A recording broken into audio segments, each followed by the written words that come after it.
Well, here we go again.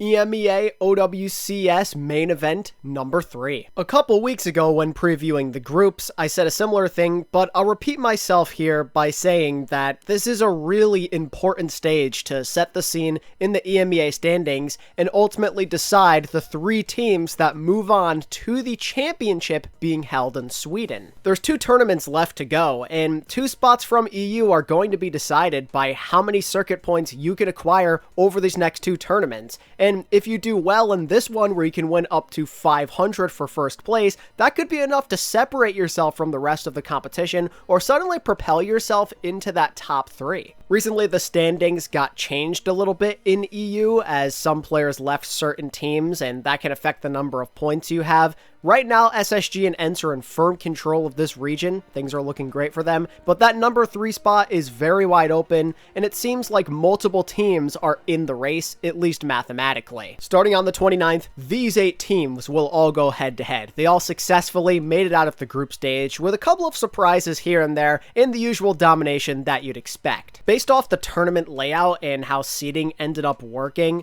we're bound for some potential bangers between EU's best pretty early on in the early bracket, basically carrying over all the way until the grand finals. And just knowing that some teams have maybe fallen with their stocks a little bit while others have risen, and with the meta being pretty wide open right now, just about anything could happen when it comes to the top tier contenders. Let's evaluate these rosters and how they did in the group stage, as well as some general storylines and what to pay attention to heading into this tournament so we can decide who the ultimate favorites are. So in Group A, unsurprisingly, it was led by SSG, the top seed in EU, and one of the common consensus favorites to be the best team in this region yet again, and they basically didn't have to sweat much of anything, maybe a couple of small struggles on maps here and there, but nothing they couldn't handle. And genuinely, if you're an SSG fan, you're probably feeling really good about their chances. With where the meta is currently set up, it plays up to quite a few of their strengths. They have options with the compositions and hero choices for sure. They're one of the better Winston dive teams in this region without a shadow of a doubt. They can play a good Tracer with Psycho. Sparker's in heaven right now, being able to play Cass and or Ashe, which he's both very, very strong on. They can play Ramatra as well.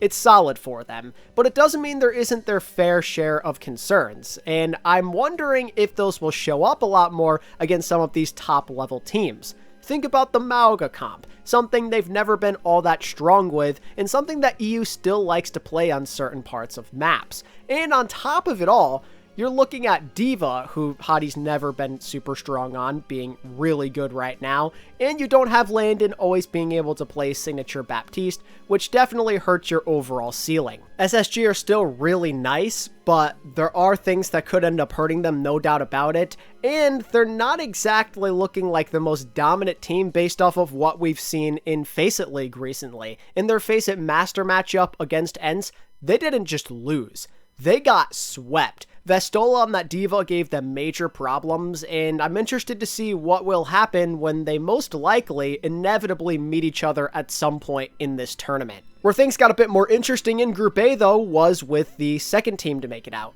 To me, it felt like Hypnos and Vendetta both had a decent shot of making it through. I picked Vendetta, and I was wrong in that scenario. Hypnos ended up not beating them once, but twice to make it through into Group A, deservingly so. This felt like a very high-energy team when you paid attention to comms, and despite having a lot of question marks about a team that felt very random on paper, they more than held their own, and everybody seemed to contribute in their own unique way. Particularly, I was really impressed with MCD, who's continuing his arc of playing on random teams, but he made a good difference for them during that group stage. In just a month of time, this team has made some significant progress, and they should feel very proud of themselves for making it into the main event. And you never know, with some of the other teams that made it on through, maybe they'll have a chance of pulling off an upset in the lower bracket. In Group B, things were a little more interesting. This was a bit of a wacky, unpredictable group. Unsurprisingly, ENCE just bullied their way through, not dropping a map the entire time. This team had a lot of new additions come through, and a lot of people were interested to see how they would perform together. And even though they had to shake off a little bit of rust maybe early on in the series against OWCS, they more than held their own as a team, and it seemed like they were getting stronger as time went on. And again, like I said before, the fact that they were beating SSG in another tournament pretty recently makes you feel pretty good about them having a chance of being a true contender in this bracket. It seems like they've got it figured out. It seems like there's some actual stability with that backline now, which is fantastic for them. And Vestola seems to truly be in his wheelhouse in this particular meta between the D.Va and the Ramattra setup. And just knowing how strong Kevster and Vaimon have looked on that Tracer Echo setup, don't be surprised if this team runs the table in this region. Also making it through out of Group B was OWCS, and they were without a shadow of a doubt one of the stars of the show when the EU stream went on. I had thought all hope was lost when Kaya became an analyst for this team, but thanks to some inside information and many people telling me about him, Gurkmeister ended up being the savior, allowing for this team to still be the goofy Junkrat team, and he actually made one hell of a difference. The silly Junkrat team lives on, and they made it through. It wasn't easy. They had to play a pretty close matchup with Wasp X Oh No, who also were really funny by playing Wrecking Ball the entire time, but they did what they had to. They clutched out, and I'm glad to have them here. Even if they don't win a single game in the groups, they're going to provide limitless potential with their entertainment. In Group C, we'd witnessed Twisted Minds and a one-man army make it through. If there was any doubts about Twisted Minds left, it's time to throw them out the window. These guys are truly ready to compete again. I was interested to see how they play against Gaming Gladiators and if it could be a good series, and they showed me that not only can they compete, but they're way out of their league once again, with how hard they dominated. The team seems to have stabilized, and based off of a lot of their past results in the Esports World Cup and the group so far, it wouldn't be too shocking if they make a run in this tournament and are right up there with the likes of Space Station and ENCE as one of the top contending teams for #1. Now may be the most opportune time for them to reclaim the throne, as the current setup for them feels like a comfortable one. They've got good tank picks for TVNT available, Quartz just raises the ceiling of this team by himself because of his skill, and you finally have that reliable backline that you've been without for a while, with guys like Bliss and Vigilante leading the way with the high ceiling that we know they possess. If they don't fold and they play their cards right, they're going to give just about anybody in this tournament real trouble. Speaking of causing trouble, how about a one-man army making it through as the 2 seed in this group? A bit unexpected in my opinion, just because Gaming Gladiators are so much more well-known and they've had the previous success. But when it came down to it, one-man army played very well. Huge props to Avo and Top Dragon, who proved to be a pretty lethal 1-2 punch on that DPS line with that hitscan echo / hitscan tracer setup. They made a bunch of huge plays in that matchup against Gaming Gladiators, and they were the driving force behind that victory. It's just so crazy that they were able to stun this disgruntled Gaming Gladiators team the way they did. They've been struggling as of late, but it still felt like they had groups secured, but they ended up getting stunned big time. Maybe that's a question for a different day on how much they're spiraling out of control, but one-man army, they played super well.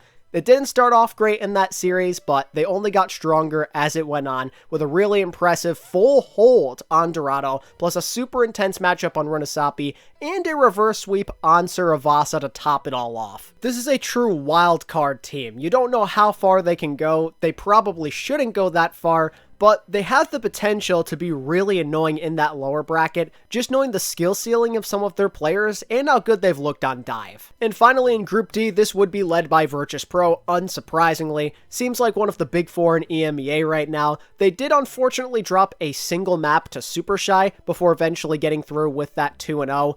But generally not much to be concerned about, as the rest of that series against Super Shy was rather dominant. We unfortunately had to watch them smack around SR Peak Check for like an hour as well, but it's all good. Honestly, the groups is just a stepping stone for this team. They're commonly seen as one of the best teams in EMEA, but if they want to have a shot at being in that big 3, they're going to have to prove it in this tournament against either Twisted Minds, ENCE, and/or SSG. They have a strong roster from top to bottom with such an excellent foundation with that DPS line in particular, and they did pretty well against those teams in the Face It League previously in Season 1, but there's no telling how things are going to change here. We haven't seen them do anything yet, you know? Esports World Cup is gone. This is a new tournament. It's not Face It League either. They have to go out there and show us they can beat one of the big 3. This foundation's been set for a while. Their confidence has steadily grown, but until they actually prove themselves, they're going to be seen as the slight underdogs with that upset potential, but you just don't know if you can actually believe in them to make it happen. And joining Virtus.pro from Group D will be Super Shy, who finally get another opportunity in bracket play. The roster definitely had a shot of making it through. That was well established. I unfortunately went with alexyOWL over them, but in the end, Super Shy were able to prevail. They actually reverse swept alexyOWL, who formerly were their rivals in Peace and Love in Stage 2. They got that revenge against them in a super crazy series where they busted out the Mauga to get the victory. They also went out and spanked SR Peak Check to the dismay of Reinhardt and LH Cloudy fans everywhere to clinch out that Group D spot. Super Shy is a team that's been established for a while, and they always seem to be hanging around, and it's cool to see them make it back to yet another playoff. But that, in a sense, is how the groups went in EMEA. Once again, this is what the bracket is going to look like for the first round. Friendly reminder that usually there is not an official broadcast for Day 1, which is on the 29th, so be aware of that and adjust accordingly with who you plan to watch. But also, there is no Juno available for play in this tournament, so don't expect to see her. In terms of the bracket itself, I love the way that it's shaping up. It's very balanced in the sense that the big four all are avoiding each other in that quarterfinal. Clearly, there's three favorites. Space Station, who won the previous tournament and have generally been on top of EU for a while now, ENCE, who have retooled, who have gotten stronger, and are looking to win their first tournament, and Twisted Minds, who are back on the up-and-coming after some brief struggles during Stage 2 in Esports World Cup. All three of them have a great chance to do it, maybe with Virtus.pro having an outside shot looking in, but definitely more so on the underdog side when compared to these top three. With where the meta sits, it truly comes down to who's performing the best individually on that day, as well as strategy, who can abuse certain compositions the most and just confuse their opponent to no end. Some might argue that should be Twisted Minds, knowing their past, but for me, my prediction for who wins Stage 3 is, drumroll please, ENCE. Here's a look at my entire bracket, so you kind of know my general feelings. I can go through some things briefly for you, but in terms of why I picked ENCE, I feel like it's their time. I've been making Overwatch esports videos for a long time now, and if there's one thing I've learned over the years, it's that usually a good approach is to go with the hot team, so to speak. And right now, ENCE are certainly on a heater.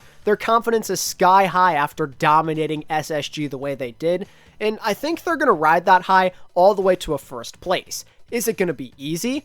I don't really think so. I think this region is too stacked for them to dominate, so to speak, but I think they have a good advantage going for themselves right now. I felt like in previous stages, the meta wasn't completely catered towards what they're super strong at. They usually had to follow the lead of other teams at certain points, but now, here in Stage 3, where Vestola can play his signature diva, things are looking great for them. They're also not being held back by flex support play that is undesirable. They have everything figured out with Kelix and Skyrepa, who have previous experience working together, and I love that they have more than one option at DPS now. They don't always have to keep Cayenne for Hitscan, who's known for his inconsistency at times. Instead, you can rely on that dominant dive between Vestola, Kevster, and Waimon with that Tracer Echo setup. I like how they can play at a faster tempo. That's not something that a lot of teams out in EU I feel can match. I'm banking on this team getting off to a hot start. Seems like they've been doing that a ton lately, and if they win control early on, then they get map pick advantage, where they can go towards those maps that cater towards Diva and the playstyle that they like, and they can never look back.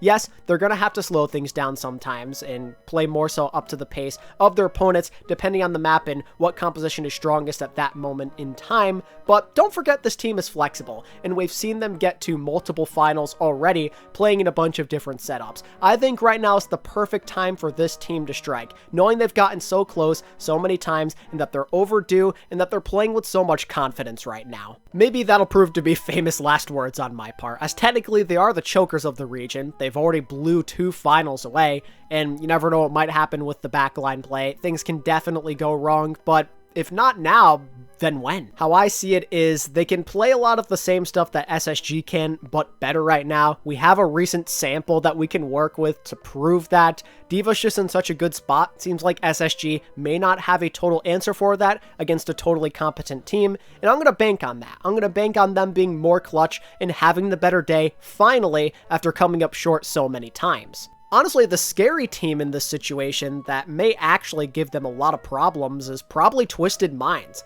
I think it's kind of a nightmare matchup for them, just because they sometimes like to play more of the unorthodox strategies. They're really good at changing up their approach mid-game. They like to slow things down with that Ram and with that Mauga from time to time, and that could be an issue for a team like ENCE that just wants to go fast. However, I think now that they have more competent coaching in place and the team has some of their holes closed up, that it won't be as much of a problem. I wouldn't be surprised if Twisted Minds get by them and then somehow just run the table, but I like where ENCE are right now. I think this is a good place for them. For my other top finishers, no surprise, I think I'm going to go SSG as the runner-ups, followed by Twisted Minds in third, and then Virtus.pro as the fourth place finisher in this event. Honestly, all four of these teams are great. Any of them could have an actual opportunity to get first here, but in the end, I think SSG are going to be the runner-ups in this thing. I think they still kind of run this region alongside ENCE until proven otherwise. I like them in a matchup versus Virtus.pro. I kind of see them as just a better version of that team. They're a bit further along, and they have slightly more playmakers that you're super confident in to get the job done. And with a matchup with Twisted Minds, I think things could get pretty dicey, and they could get upset by them, especially if they break out the D.Va and Mauga, and SSG don't have a real answer for it. But I do think they have a lot of components that match up well with this Twisted Minds team pound for pound. I think that Sparker is a great way to counteract Quartz. Their Ashes could go absolutely crazy against each other, as well as the Cassidy battle. And if you can cancel that out, you're in a great place to maybe win that series. Just keep him at bay a little bit, and that's probably enough to get the W, especially because I think that a Psycho backbone DPS line can outright win against Yubi. I love Psycho's chances in a Tracer duel against him. It generally comes down to strategy and who can get away with what. I think just because D.Va and the dive is so strong right now, it kind of favors ENCE a little bit more than these other guys, but you never know what's going to be broken out that we haven't seen yet that's being saved for a big tournament match like this. I mean it when I say this could be an absolutely wild bracket, and I'm excited to see how things go. And that just about does it for my thoughts on Stage 3, ladies and gentlemen. Let me know your thoughts about my bracket and this upcoming tournament down in the comments below. Let me know who you think is going to win, and if there's any exciting games that you're looking forward to. And if you enjoyed the video and you want more just like it, be sure to like and subscribe. I've been ATP, and I'll catch you in the next video. Peace.